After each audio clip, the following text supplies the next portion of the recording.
I want to thank y'all for this award. It couldn't have been a better award for him because pool to him was about the action, not the tournaments. That's my only one wish I'd had was that he was here to accept it. I want to thank Mary. I love you very much. I want to thank Steve Booth for getting us, making this happen for us, and for on behalf of Wade's family that couldn't be here. Thank you, Steve. First time I saw Wade play was at Reds in Houston, and I didn't know him, but he was unbelievable. And he was playing Efren in the finals, and it was funny because it was Cesar Morales versus Wade Crane. So I learned to find out that Cesar Morales means Billy Johnson in Filipino.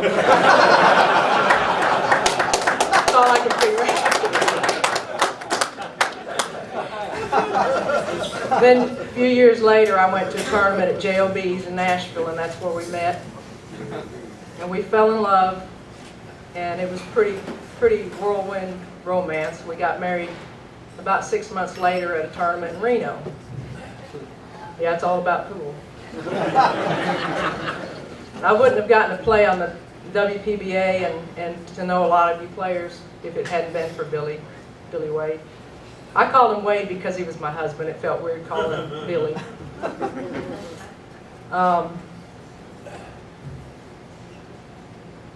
We loved each other. Things happened in a relationship. We weren't together anymore, but we stayed very close friends. In fact, I went to see him 2 years ago and spoke to him about 10 days before the accident via our great Facebook. I love Facebook. But the main thing I wanted to read to y'all tonight was something that his sister wrote me in a letter recently after all this happened. I thought y'all would like it.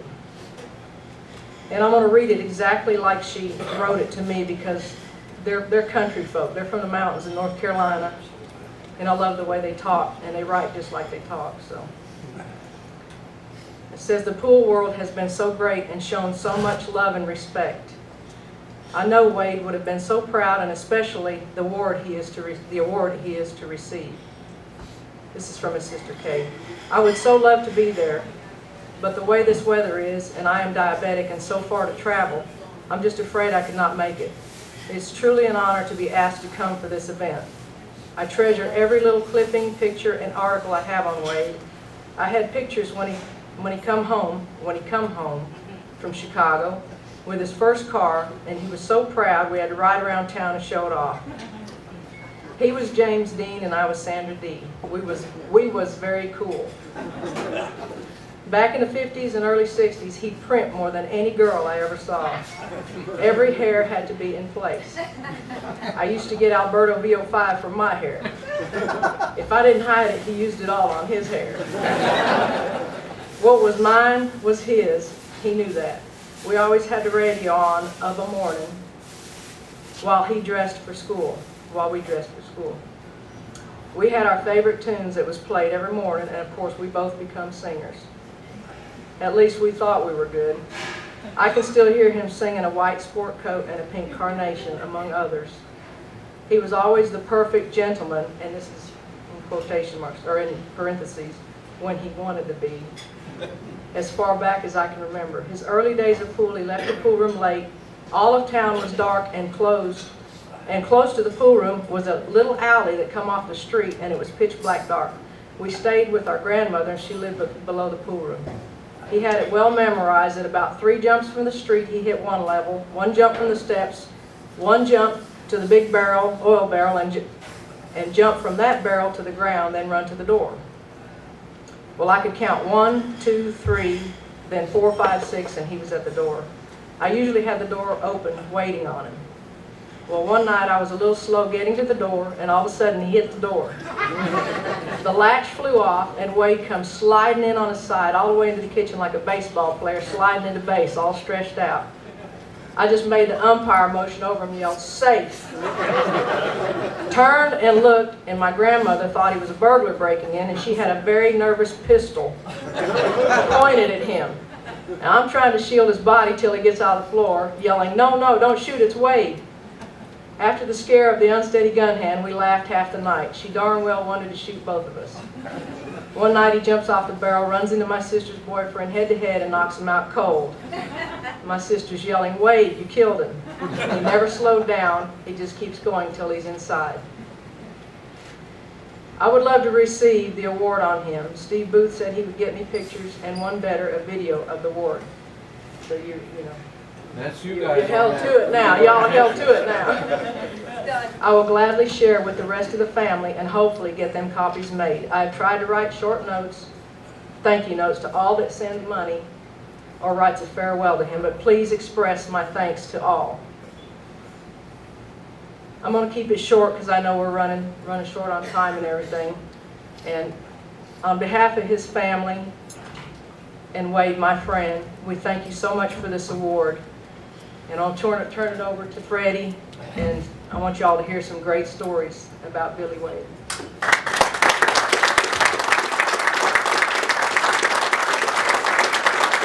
Congratulations, Al and John and Tony.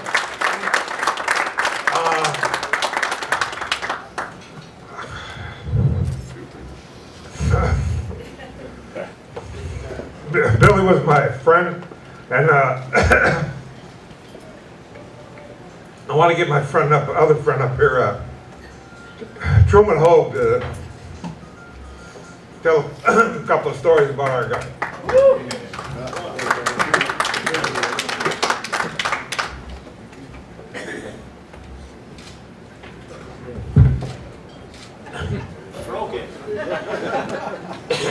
But anyway, I never knew. I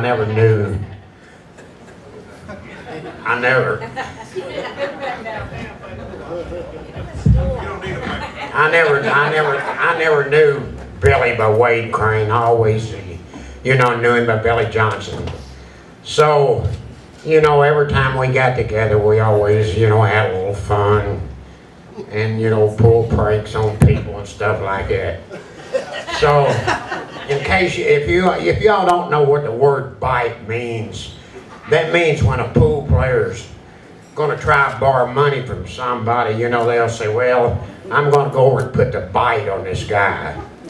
So, in other words, we was down at Grady's tournament. Grady had a tournament down in Gulfport, Mississippi a few years ago, and so we go to the tournament. And as soon as I get there, I hook up with Billy, and we in the convention center, and so we start walking across the convention center, and the first person we see is Freddy.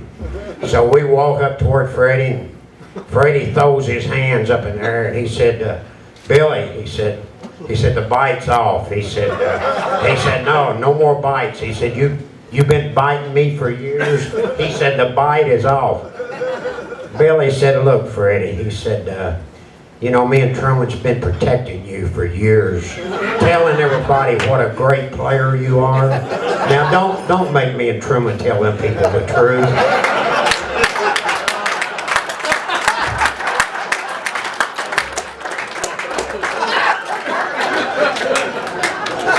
So this is another little story. A few years ago, Billy calls me one day, and I said, "Yeah, Billy," I said, "what's going on?" He said, "Oh, Truman," he said, "I'm down in the dumps." I said, "What's the matter, buddy?" And he said, he said, "Truman, they've come out with this caller ID on your telephones, I said, "Yeah, Billy." He said, "That's run 75% of my life." He said, "I'll call a person to put the bite on them, and they see it's my number, they won't even answer the damn phone." And believe me, he was the best on the bite. He could spot people, when it come to the bite, So what I'm going to say is, Billy's people didn't have a lot of money or anything. And if y'all don't mind, we're going to kindly pass the hat around like you're in church, And Billy told me I was in on it, So Billy, rest peace, buddy. I'll miss you.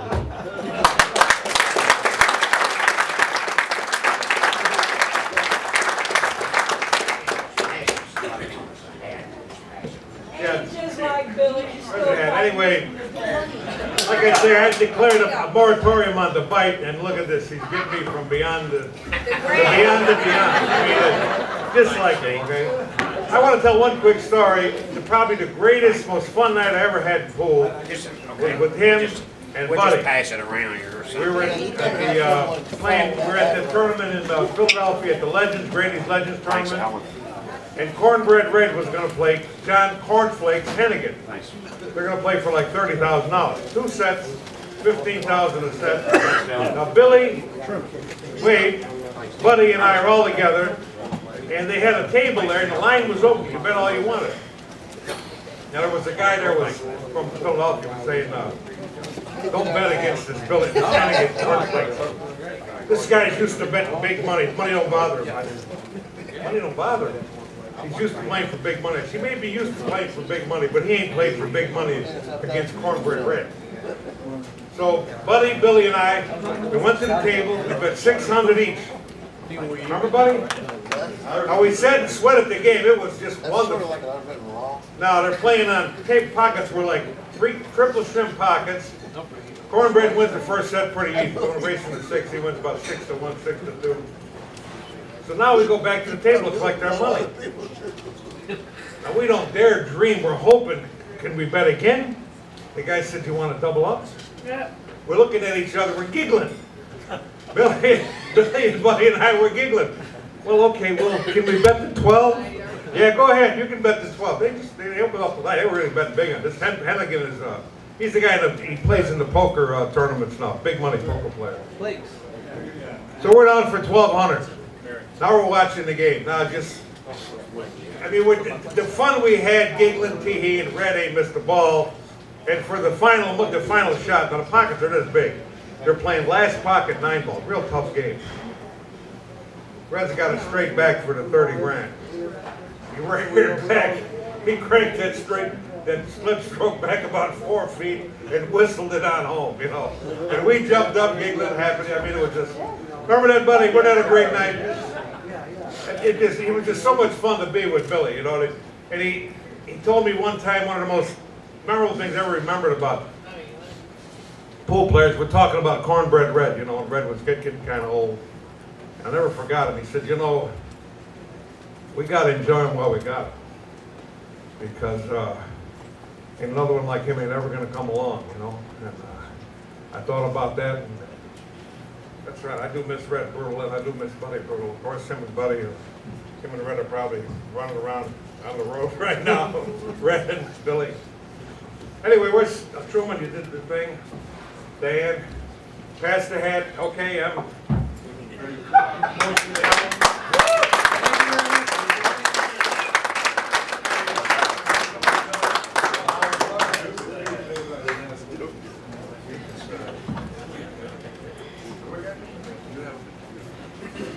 I love Billy. We used to room together, and one time in Reno, one of Richie Florence's best tournaments, first place is $25,000 and a new car.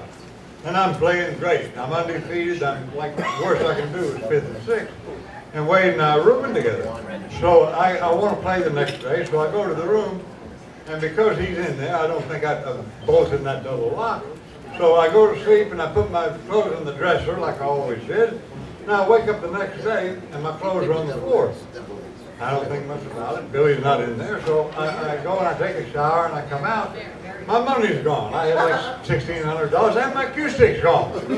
So anyway, now with Wade and me, we had an agreement. See, I loved him so much, and he, me, we didn't have to ask each other. He could have taken $1,500 of the money, just give me money to buy coffee. So I knew that he didn't take the money. So now I'm trying to figure out what to do. I'm on the way to the security office, and I almost didn't go. But I said, well, if I don't go, I have no chance for recourse at all. So I got there, and it turned out 6 other pool players that had the same thing happen to them. So anyway, I had to borrow a cue, single BB 9 or 2.